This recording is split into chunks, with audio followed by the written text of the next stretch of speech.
Edge Radio Australia, we are live indeed. That's what the red light's all about, mate. Look, are we excited to see that? You can see that there? I thought it was the start of the start line and it was going to change yellow, gold, and then green and then go.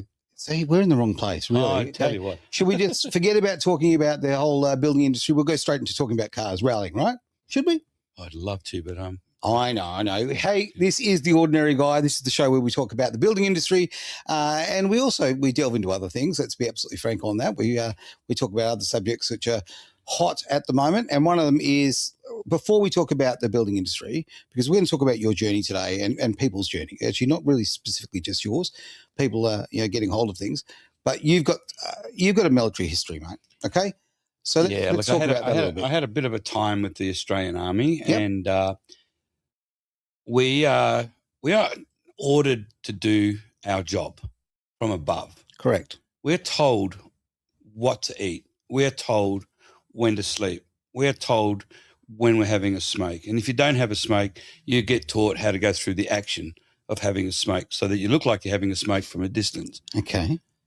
And I am so, I don't know, I'm kind of upset a little bit, and emotional a little bit about what's going on right now. Well, let it out, mate, honestly. And Ben, I've been contacted by so many friends who are in the forces or ex-forces that are so fiery about this. But the great thing I've actually noticed, I've also been contacted by so many people who aren't a member of the forces, who haven't got any experience with it. But you do, so let's hear it from you.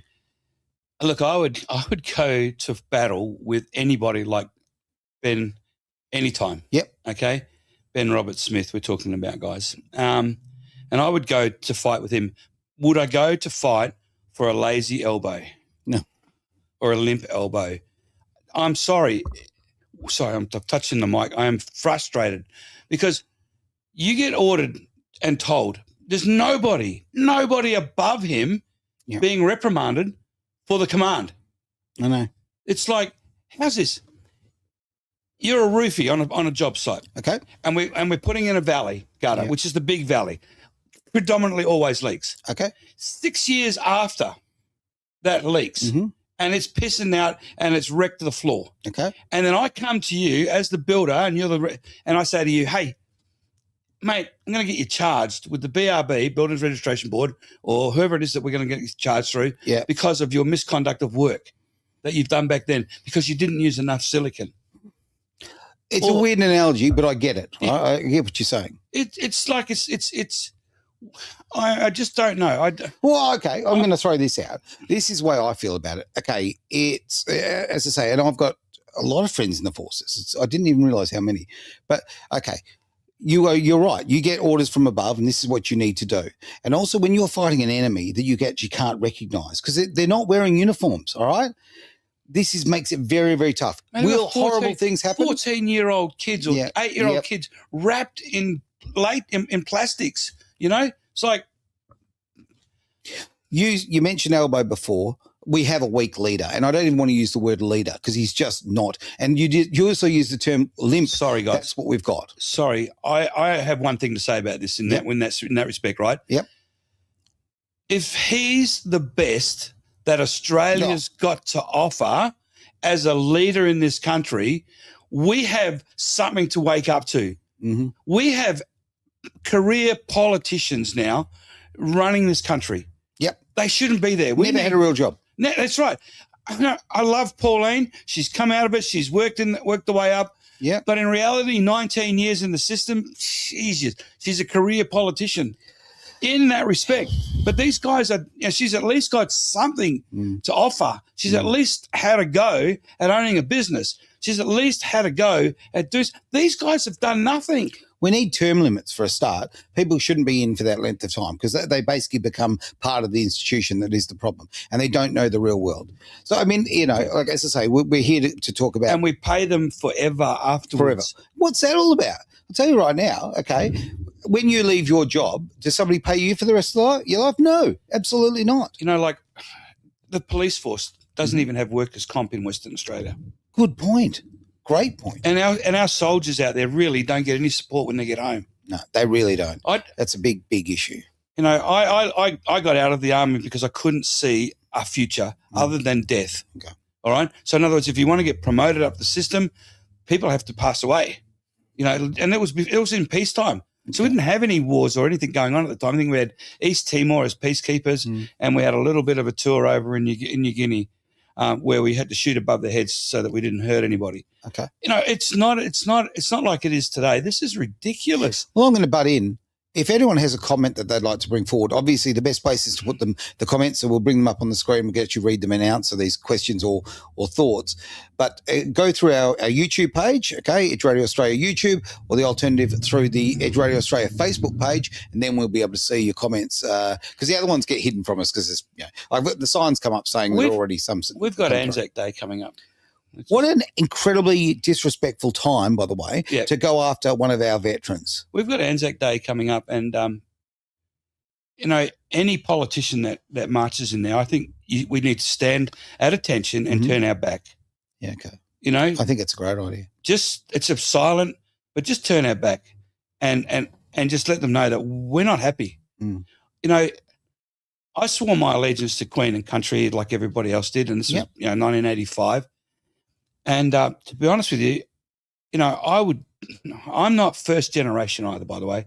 My great-grandfather was in World War I. My grandfather was in World War II. My dad was a Nasho. My real father was in Vietnam. His job was really horrible. I didn't know how bad his job was. His job was getting helicopters, taking the eyeballs out of them, in other words, the body parts, washing them and sending them back out. That was his job. No wonder he was under trauma. Of course it is. And then my brother, I can't mention what unit he's with. Okay. But Ben and him are good friends. And then there's myself, and then there's my father-in-law, who was a musician in the army. This has been going on generational.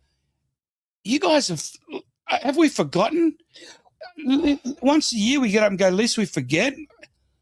What is the problem? What is the problem? It's not us, mate. It is not the everyday person. It is not the ordinary guy. It is this ridiculous elitist class that we have. It's the bureaucrats and the politicians and the people that feed that industry. That's the reality. They are so disattached from reality that they don't see what they're doing as being wrong. They don't have friends who have served. They haven't served themselves. They don't know anything about it. And they're too busy there having caviar on the little spoon rather than actually knowing what real people want or think. And every Anzac Day and Remembrance Day, we have to get off our butts and we go and we commemorate what they've done, because without them, let's be very frank, okay? Without them, this country would be very, very, very different. Go talk to an Eastern European. They know what it's like to be invaded. They know what communism, socialism coming into their countries, what it changes. And these men and women are our bloody defence, and we have to do the right thing by them. I heard something the other day. We've got 98,000 soldiers in Australia. Wow. Here's the interesting part. 37,000 of them, I believe, this was a couple of years back now, 37,000 were reserves, 57 were basically administration. And that meant that we had 1,800 to 1,900 deployable soldiers. What? Yep, real soldiers. I mean, like Ben Robert Smith. Okay. At any one time deployed, 1,800, 1,900 men. That's it. Any one time in the world. That's it. Got a comment here from Christian. Great to see your comment there, mate. Now, and I want to thank you for your service, buddy. Look, as a former soldier, you're giving orders and you must follow them. I totally agree with Brendon and my rally dad. Thanks, mate. That's a nice thing to say. Hang on, which one's the rally dad? Because if that's Christian, that's me. No, that's me, mate. No, that's me, mate. Definitely, mate. Since you mentioned Brendon, it's got to be me. No, I'm taking the rally dad. I'm the rally dad, mate. Sorry, mate. I've been rally dad for a lot longer than you. You give me rally grandfather. Okay, you take it. I'll take dad. I haven't even got a beard, mate. Oh, well, yeah. Yeah. But thank you for the comment, mate. That's absolutely fantastic. Really appreciate that. And again, thank you for everything you've done. Now he's actually put a little bit further story, so let's just pop that up on the screen as well. Have a squeeze at that. Yes, well, yeah, you did share your story with me last night, mate, and I really appreciate you contacting me and letting me know about that, because I didn't know, isn't it? Like, and so many of the soldiers that I interact with, like I've got a few mates in the army, quite a bunch in the Navy. I don't know why, might be that YMCA thing. I don't know, but I tease. These are blokes, and actually, and a couple of lovely young women as well, who have just gone there, done the hard yards as well. So I just take my hat off to them. Boom, give it a flick, because it is such a sacrifice. It is such a risk. You're risking your life. You're risking your future to protect my children, okay, and my grandchildren one day, and all of that. It's incredibly important. The sacrifice is important. And the fact that you shared your story with me last night, Christian, which I very much appreciate, but also I'm kind of, why didn't you tell me before? Because guys and girls, they keep their stories to themselves when that comes to my kids found a photo album and then said to Mum, what's all this? And they were 19 and 20, okay? 20, they were adults. What's all these photos of soldiers? Oh, that's your dad before he was married. And they're like, What? Yeah. We don't tell them. We suppress it. We don't want it. We don't need to tell them. We did our bit. Okay, I get that, but I don't know. I think people need to appreciate what's done. Okay, they're pretty neat, and they've got to hear the stories. And the best way is to tell your story, mate. That is the truth. All right, then I'm going to give a plug. Is that all right? To the plug RSL. Well, hang on, I'm going to interrupt you because I've got a negative plug. Christian, how dare you not back me up on that, mate? Now, how dare you?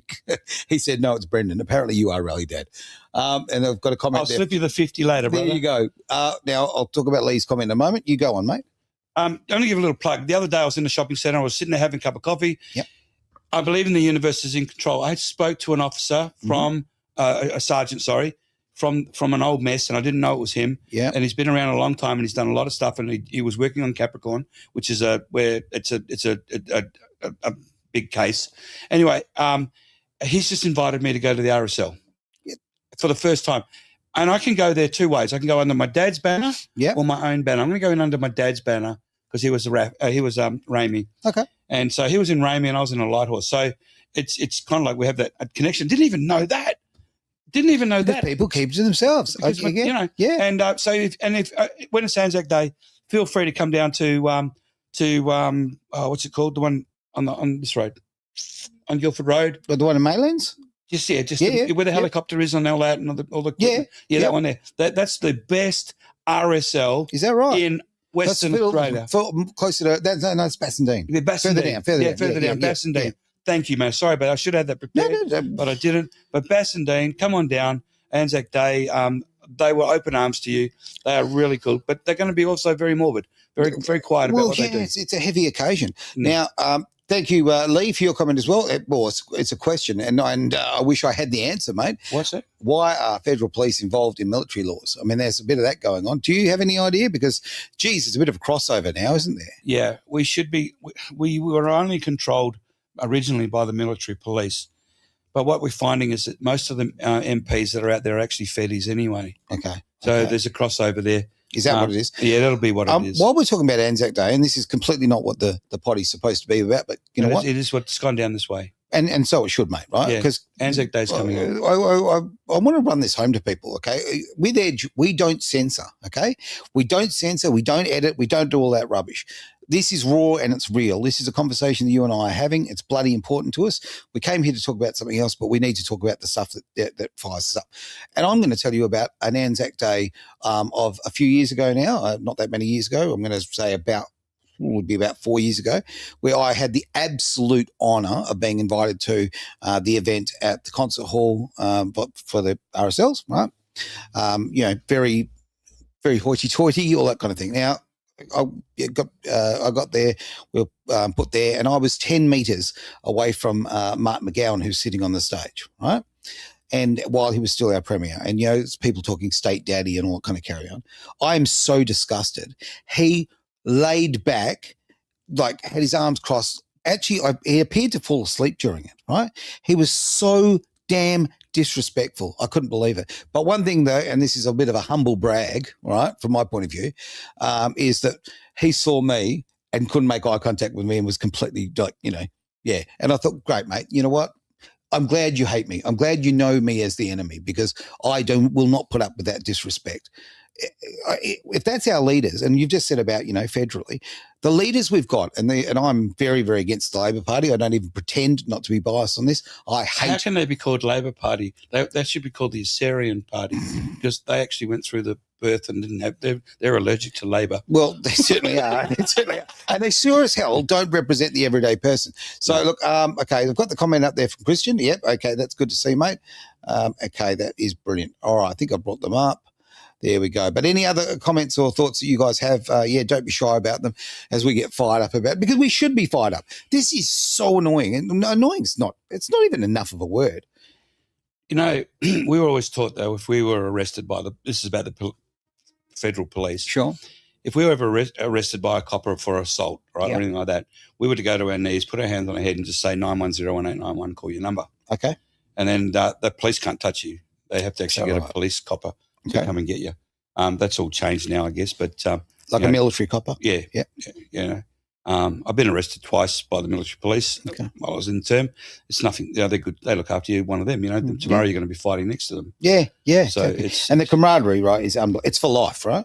Well, I know that my discipline in whatever I do, in everything that I do, in work, in rally, in sport, in everything, that discipline when you're behind the wheel, that discipline that you have, has to have come from somewhere, and it's been embedded into me through the military. Yep. If you're a young person out there right now, do your best, and I say do your best right now to get in and do some work with the Australian Army. Become a cadet. Go up to become a reserve soldier. Reserves are the best thing in the world. Oh yeah, you get to see a lot, mate. You get a lot of new skills and all that kind of thing. And it gives you an opportunity to bounce forward. Okay.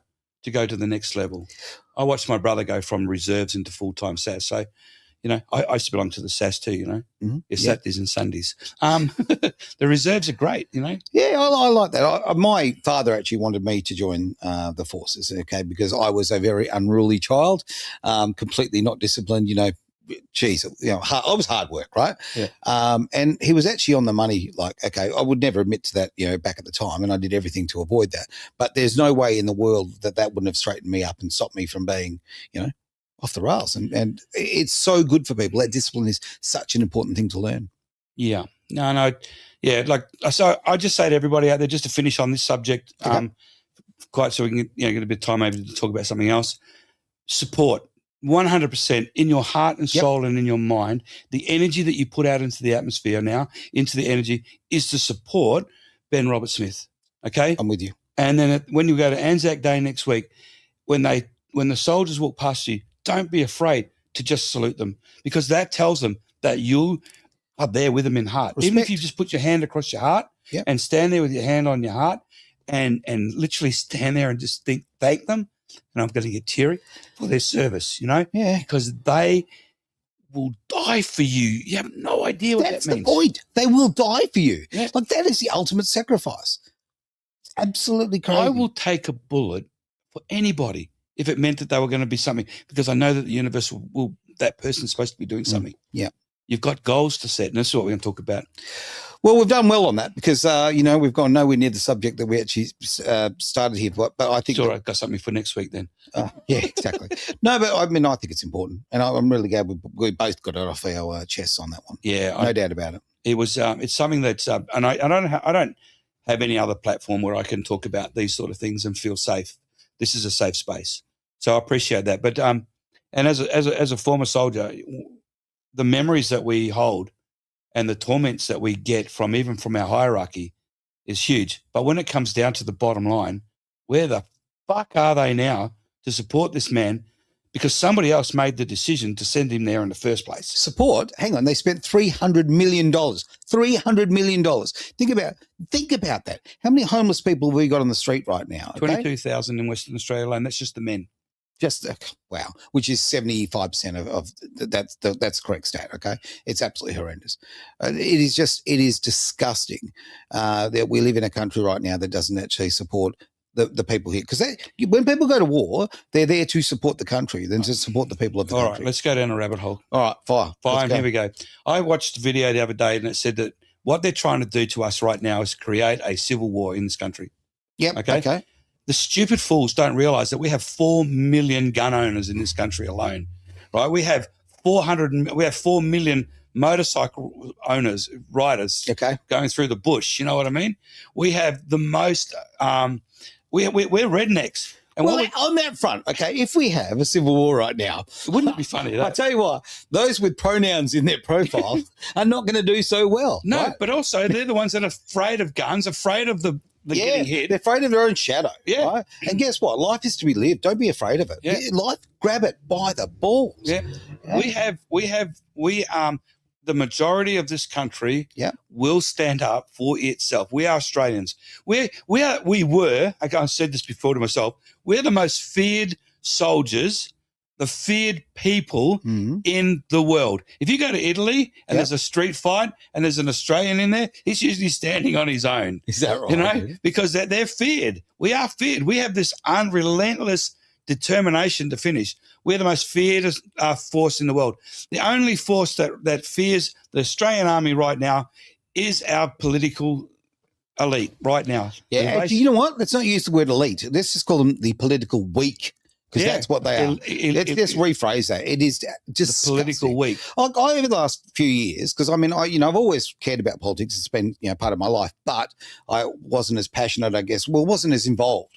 So over the last, I'm going to say 6 years, I've met a lot of politicians. I've spent time with them. I know the good ones and I know the bad ones, okay? And you have conversations one-on-one, sometimes with a beer in your hand. It changes your opinion incredibly. You see the ones that are the real deal. You see the ones that actually genuinely want to work and serve the community. And you see the other ones who are just there to fill their own pockets or, quite frankly, just about being in that elitist, that group. They love the power of it. But the fundamental thing that's blown me away the most is how dumb most of them are. Like, seriously, if you're organising a quiz night, don't invite a politician. They don't know much. They really genuinely don't. And I'm going to, again, have a go at Labor, because the Labor politicians I've dealt with, all they know is talking points. They only know what's been handed to them in a script. They do not have any depth of the ones that I've dealt with anyway. I don't know where this is going to go. Honestly, I do. We're going to win. That's where it's going to go because men and women who have the balls to stand up and the balls to actually make this happen will make it happen. We're not weak. We're strong. And the greatest thing we need to do is actually work together. Solidarity, that's our power. If you go back through all of these politicians, and I name them, I can name every single one of them, that is a member of the Fabian Society. And the Fabian Society, their motto is a wolf in sheep's clothing, and also their motto is the New World Order. Motto behind it says basically that world supremacy under one government and all that sort of stuff. So these people are coming out of this think tank. It's called a think tank. Yep. They're the ones being trained in the think tank to come out and become this. What's wrong with? Why can't we have a? Let's ask this question. Where's our Donald Trump when we need it? Where's our Trump card? We've got Donald coming into the room very soon, actually, but that's a whole other. I'll show you later. It's going to be fantastic. We're building a shrine. No, it's got something coming. It's really cool. Kidding, no, you wait till you see it, mate. You're going to really smile. But and thank you, Christian, for that absolutely beautiful comment, mate. Really appreciate that. Look, I want to say this. It's like when you look at this big picture wise, have you ever asked yourself why are all these why is the same thing happening across the globe right now? It's all changing right now. Yeah, well, it is exactly right. The great disruptor, Donald Trump, right, has absolutely disrupted the and people got. Did you see what he did yesterday? Which bit? He kicked ass at the war, right? And basically it's on hold. Okay. Yeah. So all these heavy duty warmongers that are like going, finally we're going to be able to sell some more weapons. They're sitting back going, well, we're going to go into bankruptcy now. Well, wouldn't that be nice? Oh, shit, The military-industrial complex, man. I mean, what an absolute system. If we could take greed out of the system, wouldn't life be so much better? What would be left, though? What would they do with their lives? Yeah. You got to have the left to have the right. You got to have the right. You got to have the balance. Yep. And I guess that's where we are. We're here at Edge Radio. I guess we're the balance at the moment. I hope so. But we're not. We're 6 to 1. You know what I mean? There's 6 radio stations to this one. Radio stations well, and there's a great reason why other radio stations copy us a lot, mate. So that's always a good thing. If you've seen something on 6PR or heard rather something on 6PR that you really enjoy, guess what? It happened on Edge 10 days before. But good on them, mate. They're struggling. Yeah, they're doing all right. Yeah. Oh dear. Look. End of the day, it's about integrity, okay? And you've got to have it in yourself and the people that you care about and the people you stand up for. I make no lies about it. I mean, obviously I don't have my beautiful children with me anymore, but I still live every day for my children, okay?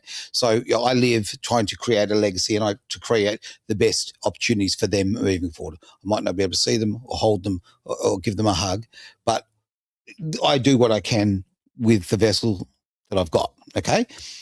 And I think it's really important to think about the future. You don't be selfish. Don't be so, end of the day, okay, we've got how many of years we last here, okay? And then we move on and our legacy has to carry on. And the legacy should be something positive in my eyes. I heard something the other day, which is quite ironic. It's out of a movie, and it says you can take the soldier out of the military, but you can't take the military out of the soldier. Believe that. Totally believe that. And we live and we breathe in that space. Why? Because when we leave, we are actually we actually have a final command. And the command is always be ready and prepared. Yep. Yeah. You're never a Boy Scout? Never a Boy Scout. I can't tie a knot, but I can undo a bra with one hand. That's all that matters. That's enough. Yeah, that's nice. That's right. Oh, look, we were supposed to talk about the journey. And we actually will have to wait till next week, mate, because next week we're going to be talking about the journey, all right? Let's talk about the journey. We'll find whatever's happening on the thing as well. So, well, it's important to talk about, what's hot and the big subjects of the day. Yeah, and thoroughly agree. And if you ever get to see Ben, you just say thank you. That's all you got to say. Just thank you. One word. One word. Yeah. And it doesn't take a lot to say thank you. It doesn't, mate. So just do it. And when it comes to Anzac Day, which is just around the corner, spend that time, okay? And even if it's just a quiet moment that you just take to yourself and just really think about what's going on. I mean, I just think about my family. I think about my mum had letters from our relatives on the front line in France and all those sorts of things, right? These people did so much. I think about, people in my past friendships and relationships of, people who have been in the forces. These are good people, mate, and we've got to do the right thing by them. We've got to really show the respect. A couple of years ago, there was we did the last, what's it called? Reveille? No, mate. When you blow the trumpet, sorry. Oh, yeah, last post? Last post. Yep. They did the last post on the 11th of November and at the 11th hour in the shopping centre, and everybody went quiet, and I stood at attention the whole time. Good on you. And the amount of people that just stared and were blown away just by the energy that we project. So like I say, when you see a politician at the weekend, just stand at attention and then turn your back on him. Yeah. And remember, they work for us. And with that, thank you for watching The Ordinary Guy.